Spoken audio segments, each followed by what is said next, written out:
বৌমা, বৌমা, ও বৌমা।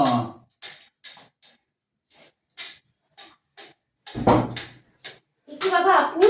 বৌমা, একটা কথা ছিল তোমার সাথে। হ্যাঁ বাবা বলুন। ছেলের আজকে ফোন এসেছিল। হ্যাঁ বাবা এসেছিল, আর ও খুব চিন্তায় আছে। ওর জন্য আমারও খুব চিন্তা হয়।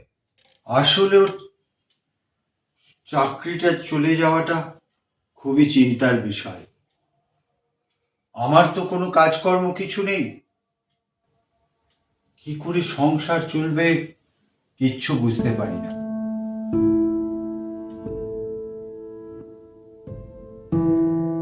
হ্যাঁ বাবা, আমিও তো ওটাই ভাবছি। তাছাড়া আমারও এটা নিয়ে খুব চিন্তা হচ্ছে।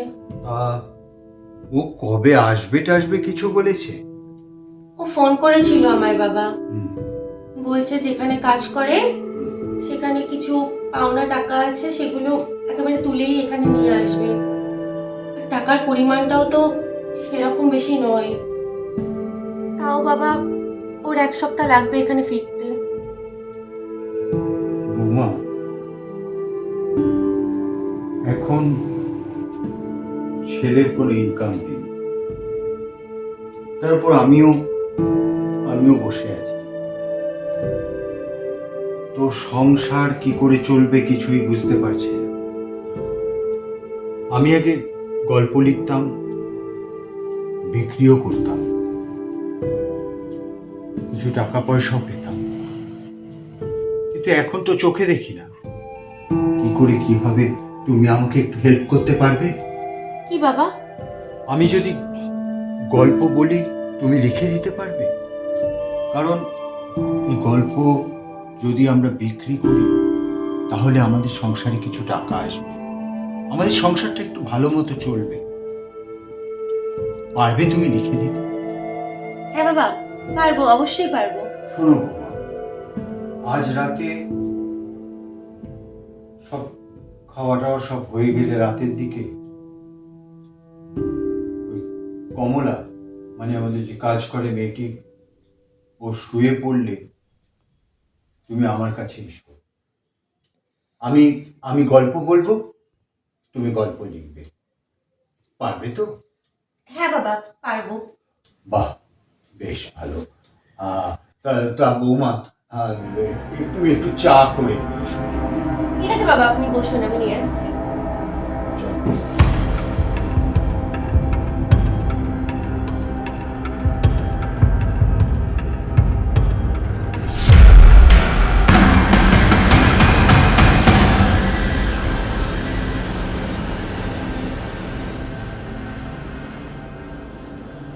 শোন কমলা, তুই আজকে বাড়ি চলে যা, তোকে এখন এখানে থাকতে হবে না।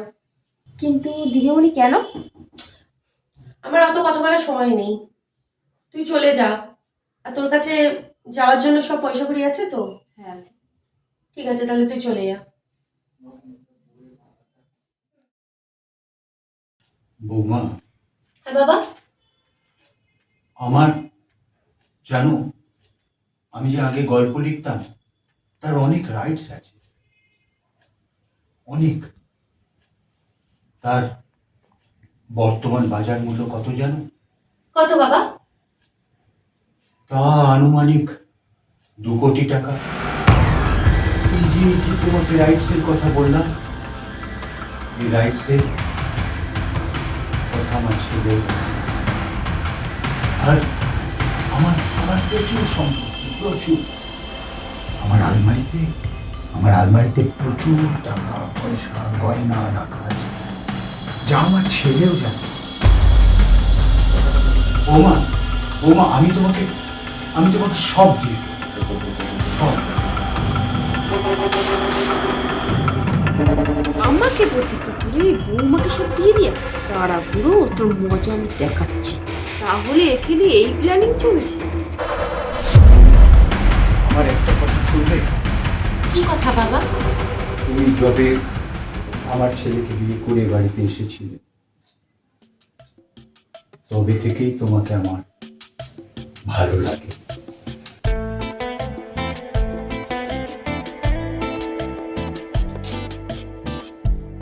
বৌমা সব সময় আমার সামনে দিয়ে হাঁটা চলা করছে, ওকে দেখে তো আর মাথা ঠিকও রাখা যাচ্ছে না।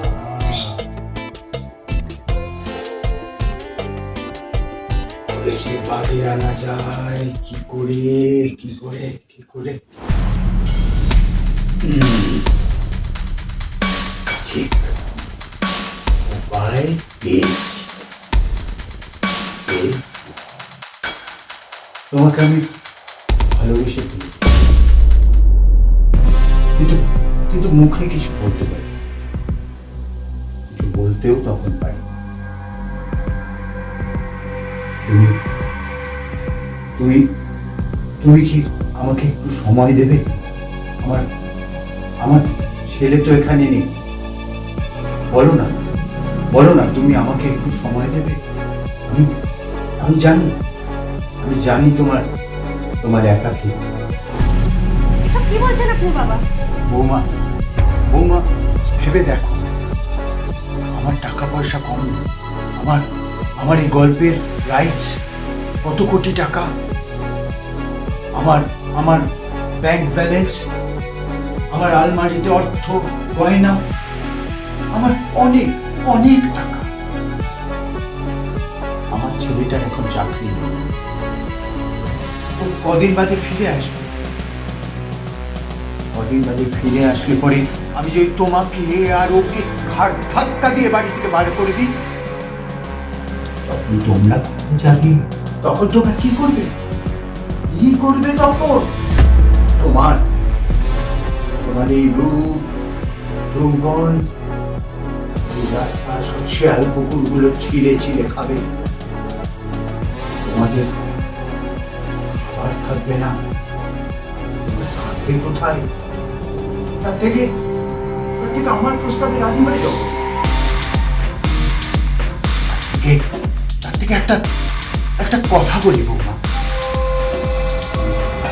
তুমি আমার প্রস্তাবে রাজি হয়ে যাও, আমি আমি তোমাকে সব কিছু দিয়ে দেবো, সব সব দিয়ে দেবো। তোমরা খুব ভালো থাকবে। বলো না, বলো, তুমি রাজি?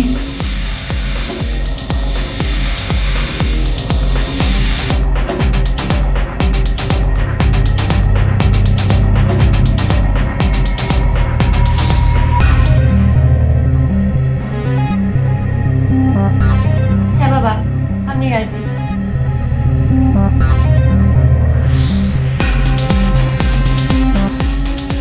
পুরোটাকে আমি আজকে রাতেই শেষ করে দেবো। আর ওর যা টাকা পয়সা সেই সম্পত্তি আছে না, কালকে নিয়ে ওখান পার।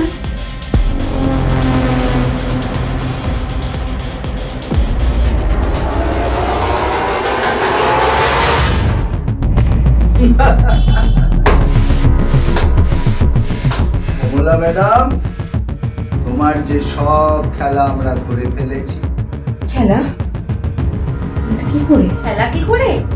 সেদিন তুমি ফোনে কার সাথে কথা বলছিলে না মার্ডার নিয়ে, সব শুনেছি। এই অবাক লাগছে না? বাবু, হুম? আপনাকে এবার আমি অবাক করছি। বৌদিমণিকে একটা কথা বলি। কথাটা কি? বাবু, আপনার খাবার আমি আপনার ঘরে রেখে দিয়েছি। কমলা, শোন, তুইও খেয়ে নে, আমিও খেয়ে নে। খাওয়া দাওয়া হয়ে গেলে পরে তুই আমার ঘরে আয়। তোর সঙ্গে তো একটা কথা আছে। তুই সারাদিন তো অনেক কাজ করিস, বাড়ির যাবতীয় কাজে তুই করিস। কিন্তু তোকে আমি যা মায়না দিই, আমার তো মনে হয় না তাতে তোর পোষায়। জানিস, আমি গল্প টল্প লিখি, আগেও প্রচুর লিখতাম। আর এই গল্প বিক্রি করে আমার অনেক অনেক অনেক টাকা হয়ে গেছে। আর এই গল্পের রাইটসও আছে, আর এই রাইটস বিক্রি করলে পরে তা আনুমানিক 2-3 কোটি টাকা হবে। আর তাছাড়া টাকা পয়সা গয়না, আমার প্রচুর সম্পত্তি আছে। দেখ, আমি বুড়ো মানুষ, আমি কদিনই বাবা এই সব টাকা পয়সা গয়না গাটি এত ঐশ্বর্য তোকে সব দিয়ে যেতে পারি। তোকে সব দিয়ে যেতে পারি। কি করে বল? যদি তুই আমাকে একটু সময় দিস। ঠিক বুঝলাম না। বুঝলি না বিষয়টা? তাহলে তুই বুঝলি না, ঠিক আছে, দাঁড়া, আমি তোকে বুঝিয়ে বলছি। শোন, আমার যে এত টাকা পয়সা আছে যে আমার ছেলে জানে না। আমি এই সমস্ত টাকা পয়সা, সোনা গয়না সব তোকে দিয়ে যাব। কিন্তু তোকে আমার সঙ্গে অনেকক্ষণ সময় কাটাতে হবে, পারবি?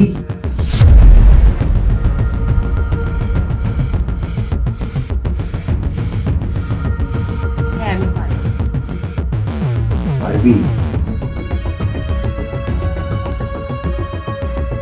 আসলে এই লোকটা একটা দুশ্চরিত্র, ইনি অন্ধই না। আমি অন্ধ না, তুমি জানলে কি করে? বাবু, সব বলছি, তার আগে আপনি আপনার ওই শয়তান চশমাটাকে খুলুন।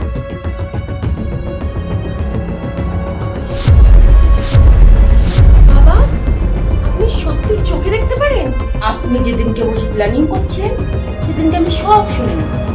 পড়ে গেলে, চোখে অন্ধ হলে। I bitch.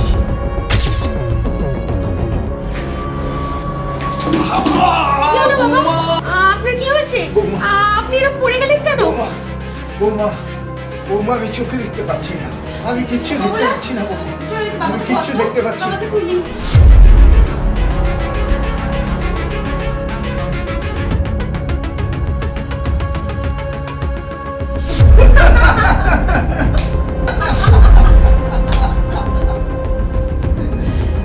আমি তো জানতাম বাবা অন্ধ নয়। আসলে এটা আমার আর বাবারই প্ল্যান। বৌমা, তুমি আমাকে এখানে ডাকলে কেন? বাবা, আমি না কাল রাতে জল খেতে উঠেছিলাম, উঠে দেখি না কমলা কার সাথে একটা ফোনে কথা বলছে, আর আপনাকে না মেরে ফেলা প্ল্যানিং করছে। কেন জানো?